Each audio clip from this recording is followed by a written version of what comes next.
मैं एक क्यूरियस लड़की थी, एक बहुत बड़े सपने के साथ। मेरा सपना था पूरी दुनिया घूमने का। मैं एफएल टावर को स्पार्कल करते हुए देखना चाहती थी। मैं नाइल रिवर में सेल करना चाहती थी। मैं माउंट एवरेस्ट पर चढ़ना चाहती थी। लेकिन सबसे ज्यादा मुझे एडवेंचर, नई नई जगहें देखने का बहुत शौक था। एक सनी आफ्टरनून अपने एटिक में एक्सप्लोर करते हुए एवा को एक अजीब सा बॉक्स मिला। यह एक डस्टी कॉर्नर में रखा हुआ था। एवा ने डस्ट को हटाया और ढक्कन उठाया। अंदर एक फोन था। यह फोन एवा ने पहले कभी नहीं देखा था। यह शाइनी और सिल्वर था, जिसमें एक ही बटन था जिस पर लिखा था ट्रैवल। एवा का दिल खुशी से जोर से धड़कने लगा। क्या यही वो एडवेंचर था जिसका उसे इंतजार था? एवा ने अपनी सांस रोकी और ट्रैवल बटन दबाया। कमरा घूमने लगा। उसके सामने रंग नाचने लगे। एवा को अपने पेट में एक अजीब सा एहसास हुआ, जैसे पहली बार रोलर कोस्टर की राइड कर रही हो। फिर सब कुछ रुक गया। एवा ने अपनी आंखें खोली। अब वो अपने एटिक में नहीं थी। उसके कमरे की फेमिलियर चीजें गायब थीं। इसके बजाय उसने खुद को एक ऐसी जगह पाया जो किसी भी सपने से ज्यादा मैजिकल थी। वाओ, ये तो कमाल है। उसके ऊपर ब्राइट दिन के उजाले में तारे चमक रहे थे। पेड़ अनहर्ड मेलोडीज पर झूम रहे थे।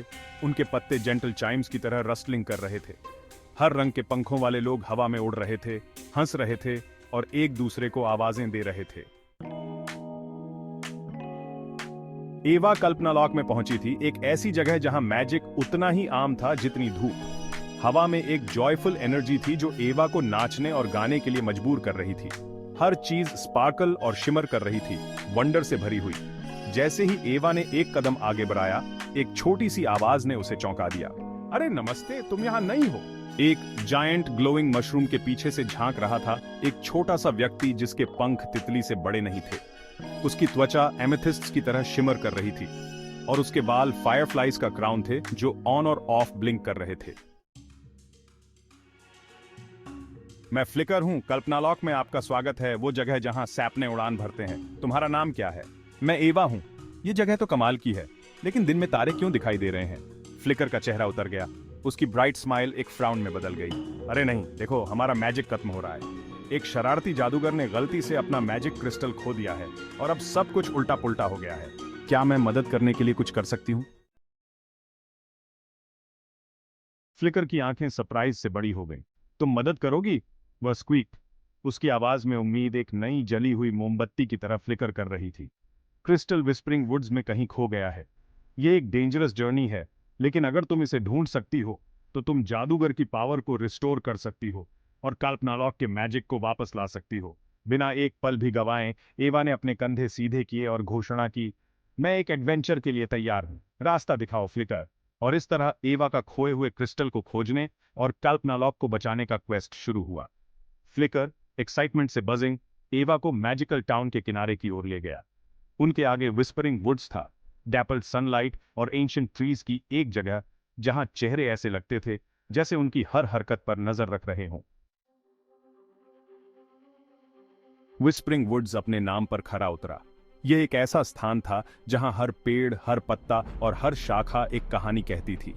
पत्ते विस्पर्स की तरह रस्टल कर रहे थे, जैसे वे एक गुप्त संदेश भेज रहे हों, और शाखाएं पुरानी हड्डियों की तरह क्रीक कर रही थीं, जैसे वे सदियों पुरानी कहानियों को साझा कर रही हों। अजीब और अद्भुत जीव विशाल फर्न्स और फूलों वाली लताओं के पीछे से उन पर झांक रहे थे। ये जीव इतने रहस्यमय थे कि उन्हें देखना एक जादुई अनुभव था। हमें इतने बड़े जंगल में क्रिस्टल कैसे मिलेगा? एवा ने पूछा। उसकी आवाज रस्लिंग पत्तियों के ऊपर मुश्किल से एक विस्पर थी। उसकी आंखों में चिंता और उत्सुकता दोनों झलक रही थी। हमें स्टारडस्ट के निशान का पालन करना होगा, फ्लिकर ने समझाया, अपनी एक छोटी सी उंगली से जंगल के फर्श पर एक फेंट ग्लिमर की ओर इशारा करते हुए। उसकी आवाज में आत्मविश्वास था, जैसे उसे पता हो कि वे सही रास्ते पर हैं। क्रिस्टल जहां भी जाता है एक निशान छोड़ता है। यह निशान हमें सीधे उस तक ले जाएगा। शिमरिंग ट्रेल का पीछा करते हुए एवा और फ्लिकर जंगल में और गहराई में चले गए। हर कदम के साथ जंगल और भी रहस्यमय और जादुई होता गया। उनका सामना बात करने वाले जानवरों से हुआ, जो उन्हें रास्ता दिखाने के लिए तैयार थे। ये जानवर जंगल के रहस्यों को जानते थे और उनकी मदद करना चाहते थे। उन्होंने लिली पैड्स पर बैबलिंग ब्रुक्स को पार किया, जो एक अद्भुत अनुभव था। पानी की आवाज और लिली पैड्स की नाजुकता ने इस यात्रा को और भी रोमांचक बना दिया, और यहां तक कि एक ग्रम्पी ट्रोल को भी चकमा दे दिया जिसने एक रिकेटी ब्रिज की रखवाली की थी। यह ट्रोल बहुत ही चालाक था। लेकिन एवा और फ्लिकर ने अपनी चतुराई से उसे मात दे दी। हर उस चुनौती के साथ जिसका उन्होंने सामना किया, एवा का दिल एक्साइटमेंट से तेज धड़कने लगा। उसकी आंखों में चमक थी और उसके कदमों में एक नई ऊर्जा। उसने वाइज आउल्स द्वारा पूछे गए रिडल्स को सुलझाया, जो उसकी बुद्धिमानी और धैर्य की परीक्षा ले रहे थे, और शरारती पिक्सीज के साथ लुका छिपी खेली। उनकी हंसी और खेल ने जंगल को और भी जादुई बना दिया।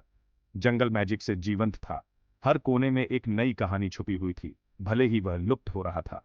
उसकी फेडिंग मैजिक ने एक रहस्यमयी सुंदरता को जन्म दिया। हम करीब पहुंच रहे हैं, फ्लिकर ने घोषणा की। उसकी आवाज में एक नई उम्मीद की झलक थी। उसकी आवाज एंटिसिपेशन से भरी हुई थी। हर कदम के साथ उनकी उम्मीदें और भी बढ़ती जा रही थीं। स्टारडस्ट ट्रेल और अधिक ब्राइट होता जा रहा है। यह रास्ता उन्हें उनके गंतव्य की ओर ले जा रहा था। वे घने अंडरग्रोथ से निकलकर एक क्लीयरिंग में पहुंचे, जहां की हवा में एक अलग ही ताजगी थी, जो एक इथीरियल लाइट में नहाया हुआ था। यह जगह किसी सपने जैसी लग रही थी। बीच में एक शानदार पेड़ खड़ा था, जो अपनी भव्यता से सबको मंत्रमुग्ध कर रहा था, जिसकी शाखाएं हाथों की तरह आकाश की ओर उठी हुई थी। यह पेड़ मानो आसमान को छूने की कोशिश कर रहा था, लेकिन यह कोई साधारण पेड़ नहीं था। इसके भीतर एक अनोखी शक्ति छुपी हुई थी। इसके पत्ते 1000 छोटे छोटे क्रिस्टल की तरह शिमर और स्पार्कल कर रहे थे, जो एक अद्भुत दृश्य प्रस्तुत कर रहे थे, जिनमें से प्रत्येक इंद्रधनुष के रंगों को रिफ्लेक्ट कर रहा था। यह दृश्य किसी जादुई कहानी से कम नहीं था, और पेड़ के तल पर, जहां की मिट्टी भी चमक रही थी, इसकी जड़ों के बीच में, जो जमीन में गहराई तक फैली हुई थी, खोया हुआ मैजिक क्रिस्टल पड़ा था।